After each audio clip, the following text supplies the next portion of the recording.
Hey, what is going on, everybody? Scary Spikes back with you again. Thank you very much for joining me. And today we're going to be playing Terran again in Legacy of the Void closed beta. Now keep in mind that any of the information that you're getting from this video today is probably likely to change, and I think it probably will change by the time that Legacy of the Void is released. This, of course, being the final chapter in the Starcraft 2 trilogy, which was started off, of course, with Wings of Liberty, followed by Heart of the Swarm, and then we have Legacy of the Void. So this will be a standalone expansion for any of you who haven't found that out yet, which means that you don't need either of the first two iterations in order to play it. You'll just be able to buy it, download it, and play it as is by itself, which is a pretty cool deal. It's nice that they're not forcing you to buy into everything else, although I would highly recommend that you would actually go and buy those two before playing this, of course, because there is a story. But if you're more of a multiplayer kind of guy or lady, then by all means just buy into the Legacy of the Void, and it doesn't matter if you have the first two. So in this video we're going to be focusing a little bit on the units that are going to be present within Legacy of the Void. Once again, all the numbers that I'm giving you, they're probably not going to be up to date, or, well, not really up to date. They're up to date as of today, but they're not going to be excuse me, they're not going to be the same probably once Legacy of the Void is released. So with that being said, we'll start looking at some of the gameplay here with Terran. Unfortunately, I didn't build into any Cyclones here.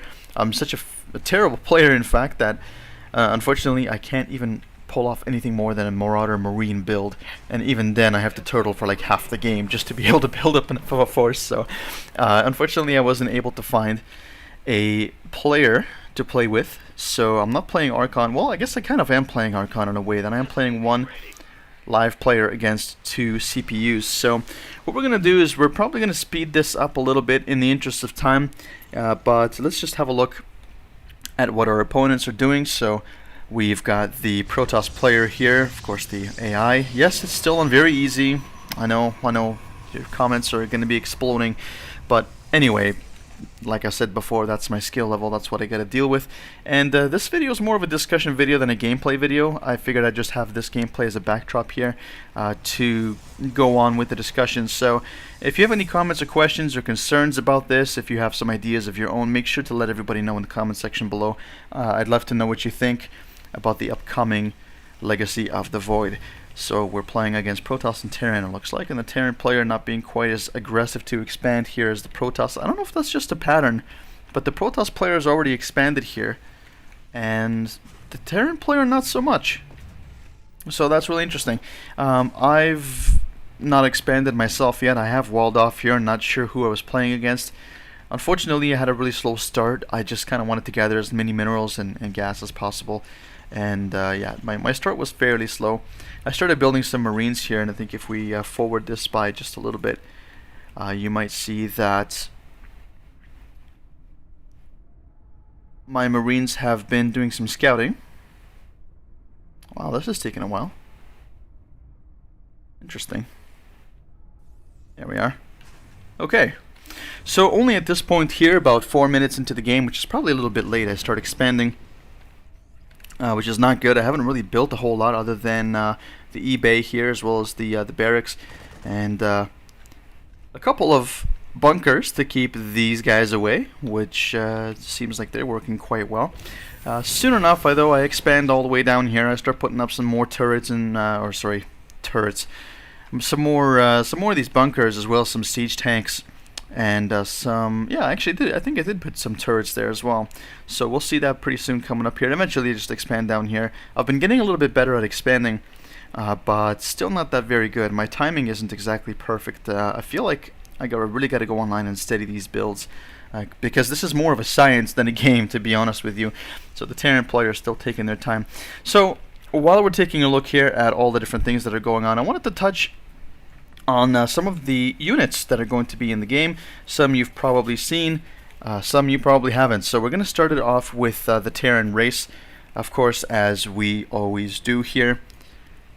It's probably one of my favorite races, or do I want to call it a race? I guess so. I guess it's a race. Terran Master Race, there you go. That's not at all racist. Anyway, I wanted to talk about their units, and For some reason, Terran's only got the one, which is Cyclone, and Protoss and Zerg both have 2 each. So I don't know if that's something that's going to be changing sometime soon. There's been some speculation out there, but of course, speculation is just that, speculation, and it's not to be believed until the final product comes out and we actually find out for ourselves. And so we've got some scouts here. I don't know what's going on. He's just scouting around trying to find stuff, but he was almost blown up by the bunker here, so it's kind of interesting. But anyway, moving forward here, let's talk about the Cyclone, which is the Terran lock-on and very mobile unit. Basically, it only attacks ground units at first. You can research into lock-on targeting for air units as well. So it's got a 200 HP as well as 1 armor. And that's pretty good against Thors, Ultralisks, and Immortals, but not so good against Marines, Zerglings, and Zealots. So it's good against some of the more powerful enemies, and more so I think because it can lock on and stay very mobile, so I don't think an Ultralisk is going to be catching up to it anytime soon. And they're pretty good. I've seen them in action. If you've watched the last game that I had here last week, I believe it was, my teammate was making tons of them, and they seemed to basically riddle the enemy with the bullets and just chew through them like it was nothing. So you're able to research the targeting optics, which increases the range from 6 to 9 to be able to lock on, and then once you're locked on, it's from 12 to 15. So I'm not sure if that's in meters or whatever, but units, whatever units that is, but it is what it is. You can increase the range at which you can lock on, and then you can increase the range at which you can stay locked on and still be able to attack. So that's pretty cool. Nothing too special with it. Does about 540 damage over 14 seconds when it is locked on. So it is good continuous damage. It's a good harass tool, and I think that's one of the things that we were talking about quite a lot in the last video, is Legacy of the Void basically being built to increase harassability. There's that word again. Harassability. Just increase the intensiveness of the game and make it easier. I don't know if it's easier, but just to make it push for a more aggressive playstyle, I suppose. Not like my kind of playstyle where I'm just kind of turtling and chilling until I have a massive army. I don't think that kind of playstyle is going to do very well, but then again, I don't play in leagues or any kind of major tournaments, so it is what it is. Actually, I'm going to fast forward here while we're talking. Let's see here. Let's forward to about 10 minutes. That way we'll be able to see a little bit, because this is a very long game. I'm playing 1v2 here, so I don't want you guys to be watching a 36 some odd minute video. Wow, it's sure taking its time here, skipping. I'm not sure why it's taking. Maybe I can just play it quicker. I think that might be a better option, just to increase the speed. That way we don't have to watch this black screen here. Sorry guys, like I said, I haven't played this game in a long time. I'm not too familiar with a lot of the nuances, including dealing with replays. So as you can see, the base has gotten a little bit better here. We still haven't done everything, but we've got a good fortification, and that's the kind of thing I like to do with Terran. I like to build an impenetrable fortress of doom, and just watch my enemies try to waddle their way in and get absolutely destroyed while I laugh maniacally. Yes, I am a very twisted person. That is very true. Anyway, so let's continue and move on to the Protoss. The first unit I want to talk about, of course, is the Zealot. The Zealot? No, not the Zealot. The Zealot's been around for ages. The Adept. My bad. I'm going to talk about the Adept. The Adept is a pretty cool ground unit. It's not too bad. It's got 90 shields, 90 health, 1 armor. Of course, the armor can always be upgraded, as with any of these units. You can upgrade your armor with your upgrade buildings. In case of Terran, I believe it's the eBay here. Good old eBay. So we're able to upgrade our infantry weapons and armor, and that definitely plays into the mid to late game, as having those upgrades does really help. It can even bolster a small army like this, although I don't know if you would call that small. But here, actually, let's increase the speed a little bit. There we go. We'll just leave it at the +1, I think it is. Yeah, just +1. Just make them work a little bit faster, maybe 2, without it looking crazy. Yeah, this will be fine. We'll condense this down a little bit so we don't have to watch everything. So yes, armor, of course, as you know, and weapons can be upgraded. Makes your army a little bit more formidable. In terms of the Adept, it's actually pretty strong against Zerglings, Stalkers, and Marines. And yes, I am getting this off the help page, but you know, not a lot of people know to look there, so I figured, you know, why not? Getting some information that you might not find on the website directly. But yeah, Zerglings, Stalkers, and Marines. It's not so good against Roaches, Zealots, and Marauders, and I think that because those units are typically very good against armor, but they also happen to have a lot of burst damage, especially Marauders. Marauders hit like trucks, and so the Adept not so good against that.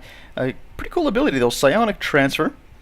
So basically you make an invulnerable copy of yourself, you make an image that can move around, it can't attack, and it persists for about 7 seconds. After 7 seconds, you teleport to where that image was. Pretty cool. Not too bad. So the Adept, of course, being a very mobile unit, much like the Cyclone on the Terran side, of course, I think lacking all the firepower of the Cyclone. Here we go, expanding a little bit more here now, finally. And look at this big M&M army here. Yes.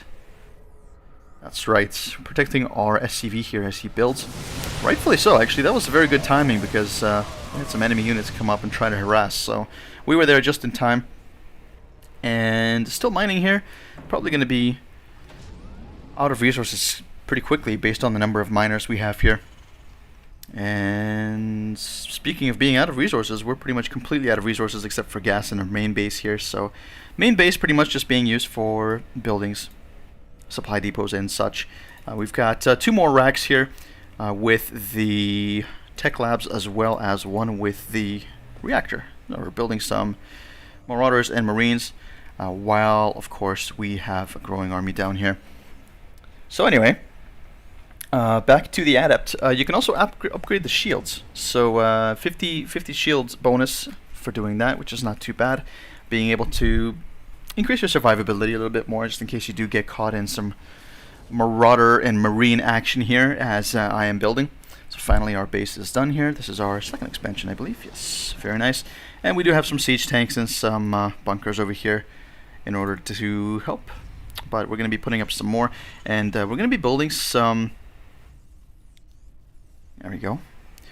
Some towers here as well. At this point I still wasn't quite sure. I knew that I was dealing with Protoss, and I'm absolutely terrified of Protoss Air. Protoss Air just scares the crap out of me. Carriers and War Prisms and all those good things. I'm not sure if I even remember all the names properly, but nevertheless, Protoss Air just scares the crap out of me, and rightfully so. I think they've got some of the strongest air units in the game. But anyway, building a pretty formidable army here. While we've got some more guys waiting down here. I don't understand why I haven't built gas here. I gotta get to these things faster. Speaking of which, there you go. Gas being built. Fantastic. Let's see what our enemy is up to. Not too bad. They've expanded over here, and not much else happening. Terran, though, expanding a little bit more aggressively now in the mid to late game. I guess supposedly because he's just out of resources. But he's got 2 bases now. And I am going to fast forward the game quite a bit towards the end, because I think I spent about 10 minutes just looking for the rest of these Protoss here. The Protoss were very, very tricky to find. They keep sending probes away to build new bases elsewhere on the map, and it was difficult for me to find them. So don't worry, I'm not going to put you through the hell of watching all that, but nonetheless, so let's continue here. Then we've got the Disruptor for Protoss also. So we've got 100 health and 100 shields, which is pretty good, pretty solid health and shields there, a little bit more than the Adept. Starting at 1 armor, of course. These guys just walked into the wrong place. You guys just getting chased down and absolutely destroyed. And of course, like I said, the 1 armor can be upgraded, and pretty good against Marauders, Hydralisks, and probes. So there you go. If you want to kill some probes, build a Disruptor or 2. And not very good against Thors, Ultralisks, and Immortals. Some beefier units that can do quite a good amount of damage. Unfortunately, not very good against those, but that's alright. The ability is pretty solid. It's a Purification Nova. So you gain 67% move speed. And about 3 seconds later, you detonate this little Nova that does 145 burst damage. Well, not burst damage, AoE damage to everything. So that can be pretty cool. It's not very strong by itself, but you can only imagine if you've got that, you know, I don't know, 5 to 10 of those maybe in your ground army, although I don't know how viable that would be. I'm not very familiar with the meta currently in Legacy of the Void Beta, but nevertheless, it sounds like if you had a few of them, at least a few of them, you could really, really do well. And especially against like Hydralisks and Marauders, to be able to kill them very, very, very quickly with that AoE damage. So here we go, pushing the attack, starting to take out the Protoss, but the Protoss did elude me for quite a long time. There's some probes that were already trying to escape. Slow this down a little bit so it's actually pretty smooth. And finally making my way into the natural here, and then finally the main base.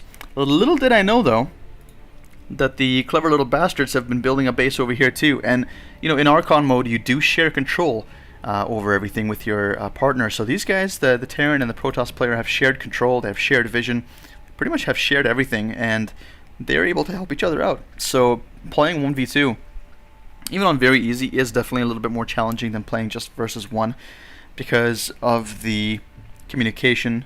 Of course, because they're bots, they probably don't communicate much, but they could probably still have access to being able to see there's more buildings being built. So I just literally took this stuff out not too long ago, and they're just building more, unbeknownst to me. Terran player coming here to help out his ally, but it's a little too late. Too late for him. His base getting absolutely annihilated here. But yes, this is the problem. Having these probes run off and start building bases. He's already got another one being built here. He's got another one already finished here. And he just continues. It's absolutely insane how these guys, the mobility, there's more, there's a pylon coming down. Pretty good mobility from the Protoss player here, so I'm kind of impressed that he was able to elude death for as long as he did. But nevertheless, let's go on to Zerg. I want to talk about the Zerg units. Zerg is, I hate to say it, but probably one of my least favorite races. And the reason why is because the skill required to play Zerg well is phenomenal. It's through the roof. And don't get me wrong, I'm not saying that you don't need skill to play Protoss or Terran or anything like that. Speaking of Terran, let's take a look at our own base here. Let's see what's going on. Doing pretty good with resource management, not too bad. And this is pretty well walled off here, so our natural is almost depleted, but it's well walled off. And yeah, like I said, impenetrable Fortress of Doom certainly looks like that. So yes, like I was saying, Zerg, not a very easy race to play. Very, very difficult, and I haven't really played a lot of Zerg myself, which I guess doesn't make things much easier. Oh, they just keep building more and more. But nevertheless, one of the first units that I saw that was coming out in Legacy of the Void is the Ravager. And the Ravager is sort of like armored walker dude. It's got about 120 health, so not too bad. One armor again, you could probably increase that. But he's really good against siege tanks, as well as the new Lurker unit from the Zerg, and the Sentry. The Sentry, of course, the Protoss unit, able to put up the shields and all that good stuff. So, very, very good against those units. However, not so good against Marauder, Ultralisks, and Immortals. Again, those bigger, heftier, meteor units being able to dish out a lot more damage. So the Ravager, a little bit weak to that. I'm sure it's not going to be that tough. I mean, each race has their own units, their own, I guess, how can I say it? Their own strengths and weaknesses, I guess, is the best way to say it. You know, each unit has a strength and a weakness against each other unit. So the science and the brilliance with Starcraft 2 basically is just training yourself to build the right units at the right time. I think that's probably the best thing, and that's probably the best way to win games. Not that I would know, again, because I'm not very skilled, but this is a perception that I've had since the very beginning. Starcraft has never really been much of a game to me, as it has just been an incredibly sort of tactical, strategic planning thing. For lack of better words. But you do need to plan it very well. There's certain timings and you need to act very quickly. This is the thing. Multitasking happens to be another one of those things that you really have to be good at StarCraft 2. And to be honest, I don't think I have really any of those. So, but the Ravager looking like a pretty good unit. He's a bit of an, how can I say it? I guess kind of like an artillery. That's the best way to put it. He's an artillery unit. So he fires these missiles, and they do about 60 damage a pop. But they've got pretty good range.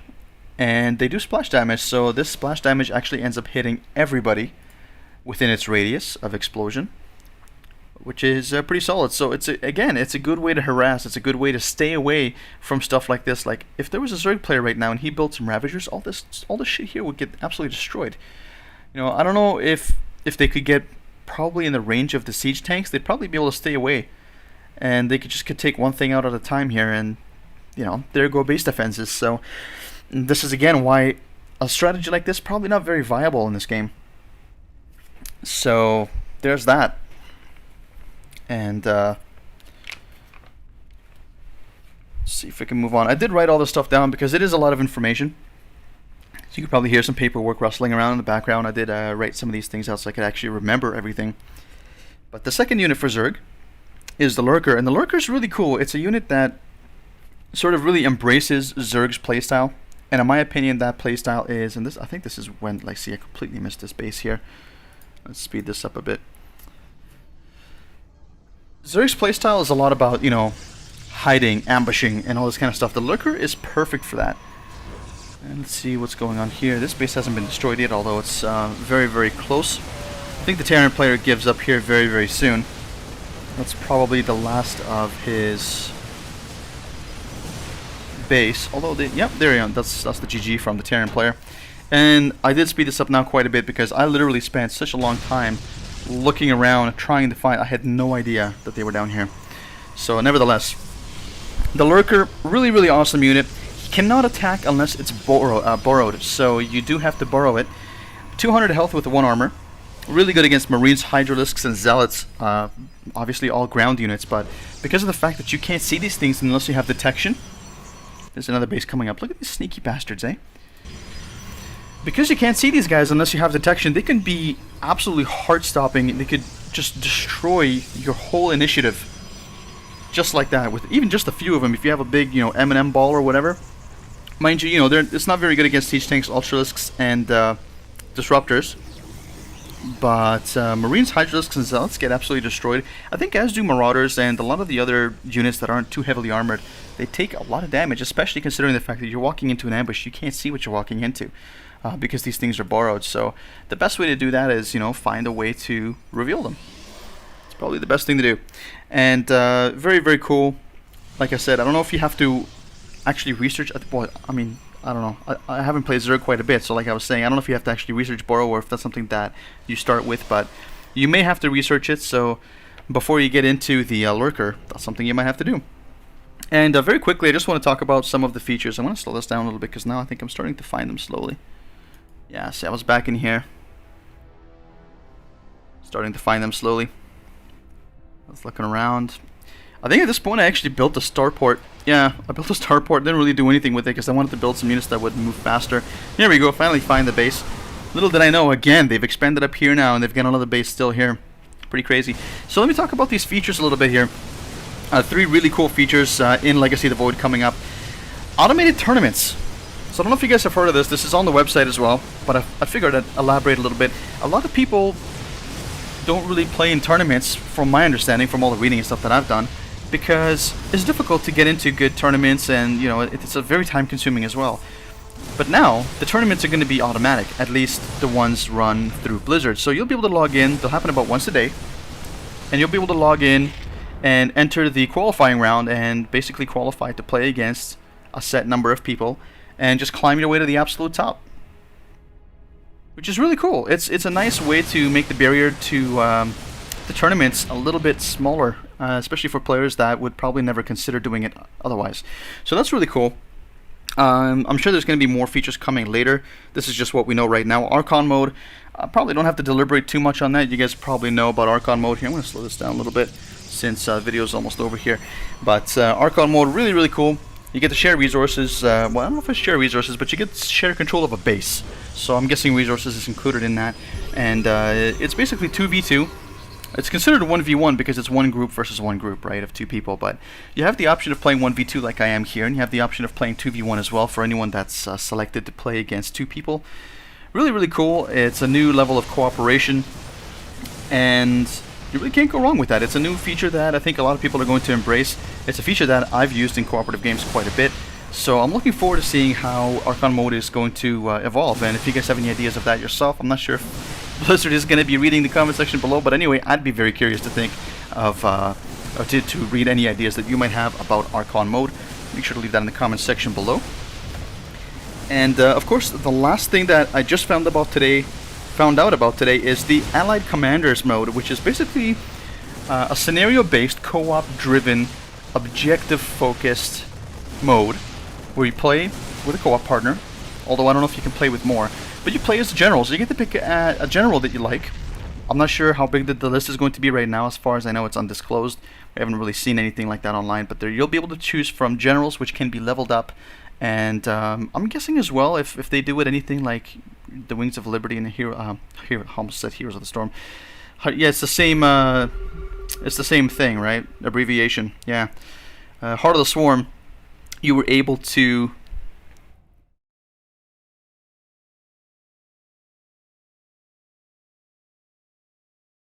Yeah, there's the GG. So, yeah, it's going to be really, really interesting. Sorry, guys, I just kind of got sidetracked. My cat just jumped on my desk. But Allied Commanders, really, really cool. You'll be able to pick from a commander and level them up. And, oh, this is what I was saying before. Probably use skills like they've done in the story mode in the first 2 iterations. So you'll be able to probably use skills. I'm guessing. I mean, that would be a really cool feature. That's not something that's been officially announced or anything like that. So I'm just kind of speculating myself. But it's definitely fun to speculate, especially right now when we really don't know that much. We know just a little bit. So, game is over here. Thank you so much for watching, guys. Let me know in the comment section below what you thought about all these things, all the new units, all the new modes. And like I said, I'm looking forward to playing more of this, to show you more. Unfortunately, there's not a whole lot of new stuff happening right now. But as things develop, I'm going to be putting out new information, so make sure to keep an eye over the blog at sspgaming.blogspot.com for more info about everything that's going on the channel. And of course, keep your eyes peeled here on the channel. Wednesdays, Heroes, Friday Night Magic, and all the good stuff in between. Make sure to subscribe if you haven't already. Hit that like button because it helps me out quite a bit. And thanks very much for watching, guys. Have an amazing week, and I will see you in the next video. Bye for now.